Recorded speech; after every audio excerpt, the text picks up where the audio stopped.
नमस्कार दोस्तों, स्वागत है आप सभी का आपके अपने YouTube channel study for GK में। और आज के इस वीडियो में हम भारतीय अर्थव्यवस्था से बनने वाले तमाम प्रश्नों का अध्ययन करेंगे जो एग्जाम में बार बार रिपीट होते हैं साथियों। तो चलिए स्टार्ट करते हैं प्रश्नों की सीरीज में। पहला क्वेश्चन देखिएगा, ये सबसे लॉन्ग क्वेश्चन है लेकिन इम्पोर्टेंट है, आप याद रखिएगा।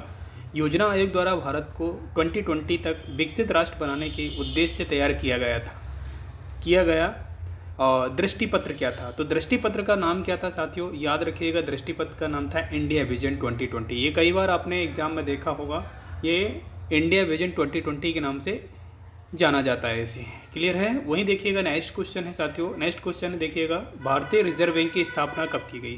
तो याद रखिएगा, मोस्ट इंपॉर्टेंट है, पीसीएस के एग्जाम में काफ़ी बार रिपीटेड क्वेश्चन है और अदर एग्जाम के लिए काफ़ी महत्वपूर्ण है ये क्वेश्चन। याद रखिएगा, भारतीय रिजर्व बैंक की स्थापना 1 अप्रैल 1935 यानी आपको 1 अप्रैल 1935 में भारतीय रिजर्व बैंक की स्थापना की गई थी। विशेष रूप से आपको याद रखना है, अगर अधिनियम पूछा जाता है तो आरबीआई एक्ट अधिनियम जो है आपका 1934 के तहत स्थापना की गई थी। आरबीआई एक्ट 1934 के तहत 1 अप्रैल 1935 को भारतीय रिजर्व बैंक की स्थापना की गई थी। क्लियर है? चलिएगा नेक्स्ट क्वेश्चन देखिएगा, वही नेक्स्ट क्वेश्चन आपसे पूछा जाएगा। नेक्स्ट क्वेश्चन है साथियों, ध्यान दीजिएगा, भारत में पहली पंचवर्षीय योजना कब शुरू की गई थी? तो पहली पंचवर्षीय मोस्ट इंपॉर्टेंट है, आई थिंक याद रखिएगा, ये 1 अप्रैल 1951 को भारत में पहली पंचवर्षीय योजना की शुरुआत की गई थी। और याद रखिएगा साथियों, कितनी पंचवर्षीय योजना चलाई गई थी? टोटल 12। विशेष रूप से आपको याद रखना है। 12वीं पंचवर्षीय योजना कब से कब तक थी? एक कमेंट बॉक्स में जरूर छापिएगा आप। चलिएगा ध्यान दीजिएगा, भारत में सबसे अधिक कृषि भूमि किस फसल के अंतर्गत आता है? तो आपको याद रखना है, भारत में देखिए, भारत की क्या है साथियों, याद रखिएगा, कृषि प्रधान देश है। भारत क्या है? ये कृषि प्रधान देश है और भारत में अधिक कृषि जो भूमि है वो किस कृषि के लिए है? तो किस फसल के लिए है? तो आपको याद रखना, चावल के लिए। मोस्ट इंपॉर्टेंट है, ये भी पूछा गया एग्जाम में प्रश्न है। क्लियर है? चलिएगा नोट कीजिएगा नेक्स्ट क्वेश्चन को, ध्यान दीजिएगा यहाँ पर। इस समय भारत का सबसे बड़ा राष्ट्रीयकृत उद्यम कौन सा है साथियों? तो सबसे ज़्यादा जहाँ पर रोजगार मिलता है वो होता है सबसे बड़ा उद्यम।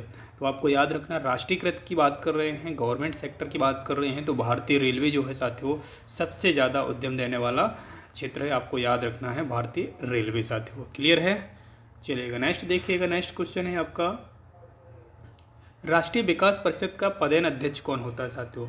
देखिए, राष्ट्रीय विकास परिषद का जो पदेन अध्यक्ष होता है भारत के प्रधानमंत्री होते हैं। अध्यक्ष की नियुक्ति नहीं की जाती है, ये पदेन अध्यक्ष होते हैं। जो भी भारत का प्रधानमंत्री होगा वही राष्ट्रीय विकास परिषद का अध्यक्ष होता है साथियों। क्लियर है? तो वर्तमान में अध्यक्ष कौन है? प्रधानमंत्री नरेंद्र मोदी जी। नेक्स्ट देखिएगा, वहीं हम बात कर रहे हैं नेक्स्ट क्वेश्चन की, भारत निर्माण योजना का संबंध किससे है? तो याद रखिएगा, भारत निर्माण योजना का संबंध है अवस्थापन विकास से साथियों। अवस्थापन आपको याद रखना है, मोस्ट इंपॉर्टेंट है आई थिंक। नेक्स्ट देखिएगा, वहीं आपको याद रखना है नेक्स्ट क्वेश्चन, किस राज्य में सर्वाधिक अनुसूचित जनजातियां निवास करते हैं? मोस्ट इंपॉर्टेंट है, आपको याद रखिएगा। ओवरऑल इंडिया की बात कर रहे हैं तो मध्य प्रदेश को जनजातीय राज्य का दर्जा दिया गया है। आपको याद रखना है, मध्य प्रदेश का राइट ऑप्शन लगाएंगे। टोटल मध्य प्रदेश में कुल जनसंख्या में अगर हम बात करें तो कुल जनसंख्या की अगर बात करते हैं तो टोटल 21% पूरे मध्य प्रदेश की जनसंख्या को टोटल 100% में से अगर देखा जाए तो 21% जो है यहाँ पर जनजाति निवास करती हैं साथियों। क्लियर है? और वहीं हम बात करें आपदाग्रस्त जनजातियों की, तो आपदाग्रस्त जनजातियाँ भारत सरकार द्वारा अधिसूचित की गई हैं। आपको ये भी याद रखना है, आपदाग्रस्त जनजातियों का जो प्रतिशत है वो भी आपको याद रखना है 7.98, ये आपको याद रखना है। एमपी की बात कर रहा हूँ। क्लियर है? तो ये भी आपको याद रखना है। आपदाग्रस्त जनजातियाँ कौन कौन सी हैं? तो बैगा, भारिया, सहारिया, आपको याद रखना, बैगा, भारिया और सहारिया साथियों। चलिएगा नेक्स्ट क्वेश्चन देखिएगा, नेक्स्ट क्वेश्चन है वहीं, भारत में प्रच्छन्न बेरोजगारी सामान्यतः किस क्षेत्र में दिखाई देती है? तो देखिए, यहाँ पर बात कर रहे हैं प्रच्छन्न बेरोजगारी की। तो बेरोजगारी जो है साथियों कृषि क्षेत्र में दिखाई देती है। एक लिमिटेड टाइम होता है, लिमिटेड टाइम के साथ साथ अगर आपको याद होगा कि यहाँ पर रबी और खरीफ की फसलें होती हैं, इसके साथ साथ आपको ये भी याद होगा, अगर आप ग्रामीण क्षेत्र से हैं तो अगर 2 फसलें होती हैं, इसके बीच का जो ड्यूरेशन होता है यहाँ पर व्यक्ति बेरोजगार की स्थिति में होता है, तो इसे प्रच्छन्न बेरोजगारी के रूप में देख सकते हैं। तो भारत में प्रच्छन्न बेरोजगारी सामान्यतः किस क्षेत्र में दिखाई देती है? तो कृषि क्षेत्र में दिखाई देती है। वही हम बात कर रहे हैं, प्रथम पंचवर्षीय योजना में किस क्षेत्र को सर्वाधिक प्राथमिकता दी गई थी? तो कृषि क्षेत्र को, है ना, कृषि क्षेत्र को प्राथमिकता दी गई थी ये प्रथम पंचवर्षीय योजना में। क्लियर है? वहीं ध्यान दीजिएगा, क्वेश्चन नंबर 11 की बात कर रहे हैं। अंत्योदय कार्यक्रम का मुख्य उद्देश्य क्या था? अंत्योदय आपको याद रखना है, गरीबों में सबसे अधिक गरीबों की सहायता करना। यहाँ पर आपको विशेष रूप से आपको याद रखना होगा कि गरीबों में सबसे अधिक गरीबों की सहायता करना अंत्योदय कार्यक्रम का प्रमुख उद्देश्य था, है ना।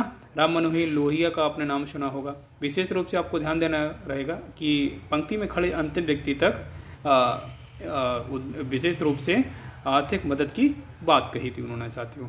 चलिएगा नेक्स्ट देखिएगा, नेक्स्ट क्वेश्चन है आपका, बुल और बियर शब्द किससे संबंधित है? तो आपको याद रखना है बुल और बियर मोस्ट इंपॉर्टेंट है। अगर आप MPPSC की तैयारी कर रहे हैं तो साथियों मोस्ट इंपॉर्टेंट आपको नोट डाउन जरूर करना होगा। बुल और बियर शब्द का संबंध किससे है? तो आपको याद रखना बुल और बियर का जो संबंध होता है ये शेयर बाज़ार से होता है। शेयर बाज़ार जहाँ पर कंपनियों के शेयर की बिक्री और ख़रीद की जाती है साथियों, खरीद बिक्री की जाती है, उसे शेयर बाज़ार कहते हैं। बुल और बियर्स की बात कर रहे हैं तो बुल आपको याद रखना है जब मार्केट अप साइड होता है, आपको विशेष रूप से याद रखना है, और फिर जब मार्केट डाउन होता है बियरेस्ट होता है साथियों, है ना। इस टाइप से आपको याद रखना है। बुल और बियर शब्द किससे संबंधित है? शेयर बाज़ार से। वहीं हम बात कर रहे हैं साथियों भारतीय अर्थव्यवस्था के उदारीकरण और अग्रदूत किसे कहा जाता है? उदारीकरण का अग्रदूत विशेष रूप से ध्यान देना रहेगा उदारीकरण के अग्रदूत की। तो डॉक्टर मनमोहन सिंह को आप जानते ही होंगे। इनको क्या कहा जाता है? भारत में भारतीय अर्थव्यवस्था के उदारीकरण का अग्रदूत कहा जाता है। नेक्स्ट क्वेश्चन है आपका, ध्यान दीजिएगा, द्वितीय पंचवर्षीय योजना। द्वितीय पंचवर्षीय योजना में किस क्षेत्र के विकास पर सर्वाधिक बल दिया गया था? तो उद्योग क्षेत्र की बात कर रहे हैं। उद्योग क्षेत्र मोस्ट इंपॉर्टेंट है, आपको याद रखना रहेगा। द्वितीय पंचवर्षीय योजना की बात कर रहे हैं। पहली पंचवर्षीय योजना में कृषि क्षेत्र को सर्वाधिक महत्व दिया गया था, यह बल दिया गया था, है ना। वहीं दूसरे में किसको दिया गया था? उद्योग क्षेत्र को। भारत के ग्रामीण क्षेत्र में पाई जाने वाली बेरोजगारी का मुख्य स्वरूप कैसा होता है? प्रच्छन्न क्षेत्र। पहले ही मैं बता चुका हूँ कौन सा क्षेत्र होता है ये ग्रामीण क्षेत्र में पाई जाने वाली बेरोजगारी का प्रच्छन्न क्षेत्र। नेक्स्ट क्वेश्चन देखिएगा, भारतीय यहाँ पर अर्थव्यवस्था मुद्रा के मूल्य और कीमत स्तर के बीच क्या संबंध होता है? तो प्रतिलोम का अंतर होता है। मोस्ट इंपॉर्टेंट है, याद रखिएगा। मैं बात करूँ नेक्स्ट क्वेश्चन की, तो क्वेश्चन नंबर 17 है, भारत की राष्ट्रीय आय में सर्वाधिक योगदान किस क्षेत्र में होता है? विनिर्माण क्षेत्र की बात कर रहे हैं आपको, है ना, विशेष रूप से आपको याद रखना है। नेक्स्ट देखिएगा, भारत में अंडा के उत्पादन में विश्व में कौन सा स्थान रखता है? अंडा उत्पादन में भारत जो है साथियों याद रखिएगा तीसरा स्थान रखता है। मोस्ट इंपॉर्टेंट है। नेक्स्ट क्वेश्चन देखिएगा, वहीं हम बात कर रहे हैं ग्रामीण क्षेत्रों में गरीबी के आकलन हेतु किस सूचकांक को आधार माना जाता है? तो आपको विशेष रूप से ध्यान देना रहेगा साथियों कृषि श्रमिकों के उपभोक्ता मूल्य सूचकांक को।